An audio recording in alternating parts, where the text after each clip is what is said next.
So we've talked a lot about the lymphatic system, and in this video I wanted to talk more about lymph, which is the fluid that's in the lymphatic system. So we know that lymph comes from blood vessels originally. It's the fluid that's kind of squeezed out of blood vessels. And so here, let's say this is a capillary. I'm drawing the endothelial cells around the capillary. So lymph is what comes out of here, what's squeezed out through the little holes between the capillaries. And just so we have our terminology straight, really lymph is only called lymph once it gets into the lymphatic vessels. So once this fluid gets into here, now we can actually call it lymph. But before it does, it has more it's more called extracellular fluid because it's outside the cells that are out here. But really the composition is the same, and so this is just a semantics thing. But so in this video, let's try to figure out exactly what lymph is made of. And so to do that, let's start with blood, because lymph originally comes from there. So in blood, we obviously have red blood cells. So let's draw a couple of those in here. These are red blood cells, and in reality we should draw more than a couple because we know that blood is actually consisting of about 40 or maybe even 45% red blood cells, 45% by volume, and that's in the average person. If you're anemic, it'll be less. So blood has about 40%. We were drawing much less than that here, but it's kind of hard to draw them all packed in, so let's leave it like that. And so other than that, of course, we have water, which we'll draw white. This is water. And we also have proteins. We have proteins, and we'll draw those of varying sizes because proteins really do vary by size, and we have many different kinds of proteins in the blood that do many different kinds of things. And that's all that we'll draw here, even though there are also glucose molecules and fats and other things in the blood. We can ignore those for now. So what gets out here? What manages to squeeze through? Well, we know that the red blood cells don't manage to squeeze through. So certainly by the time we get to extracellular fluid, we'll have 0% red blood cells. And so lymph will have no red blood cells. But other than that, let me ask you a question. Do you think that lymph has more protein or less protein than blood? And let's just say by concentration. So it's actually a tough question because if all the protein came out freely of these vessels, then lymph would actually have a higher concentration of protein than blood, because blood had these red blood cells that were taking up space, and so the protein was, so to speak, diluted by this huge amount of red blood cells. And out here, it won't be diluted by red blood cells.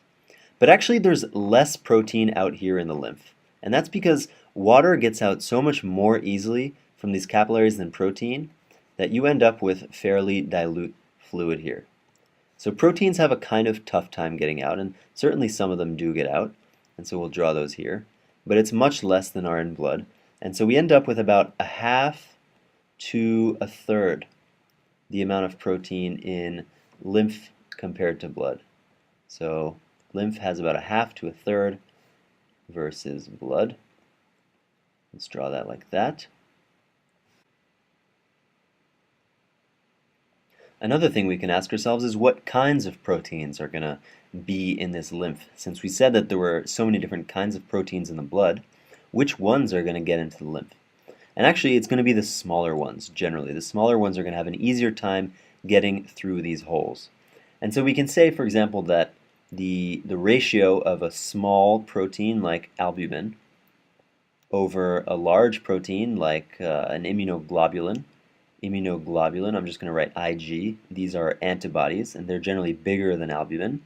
So the ratio of albumin to immunoglobulin is going to be bigger in lymph than it will be in blood. And the reason for that is what we just said, that smaller proteins have an easier time getting through than large proteins. So even if you have less albumin overall in lymph compared to blood, you'll have a greater albumin over immunoglobulin ratio. And let's actually pause here a moment before we move on from talking about protein in the lymph, because it's actually very important that there's less protein in the lymph than there is in blood. Because if you watched one of the earlier videos, you remember that we said that actually the way that fluid gets squeezed out of the capillaries is not so straightforward, because what happens is first some of it gets squeezed out, but then some of it gets taken back up.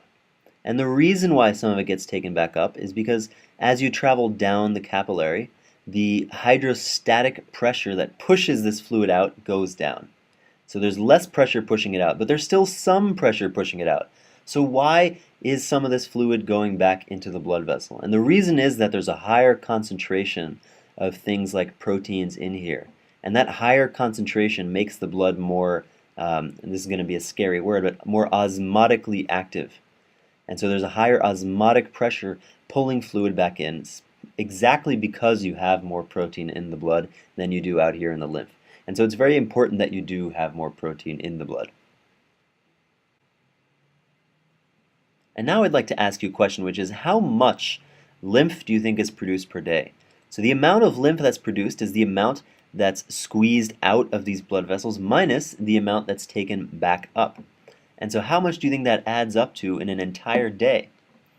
So how much lymph do we produce? And let me give you a moment to guess. So how many liters? So come up with a number, the number of liters of lymph that we produce per day, and the answer is 3.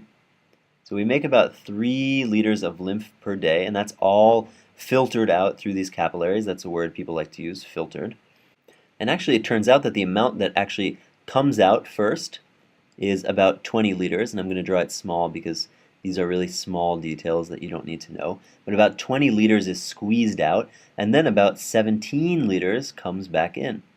And so that leaves a difference of about 3 liters that comes out per day. So this is per day. The final thing that we should really mention is that lymph has a different composition depending on where you are in the body. So let's quickly look at a human body so we can talk about how lymph might differ from place to place. So here's a human.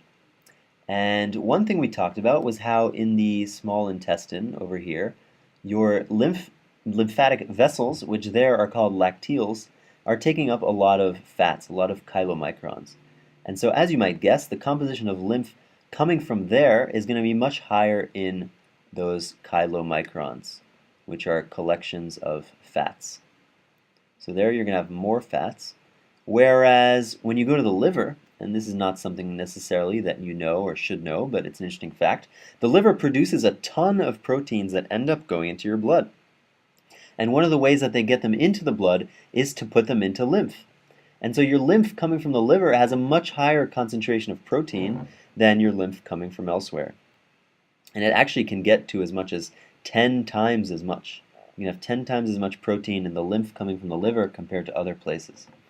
And so this number here that we gave, 1/2 to 1/3, is really just an average of all the lymph all over your body, because the protein content can vary widely from place to place.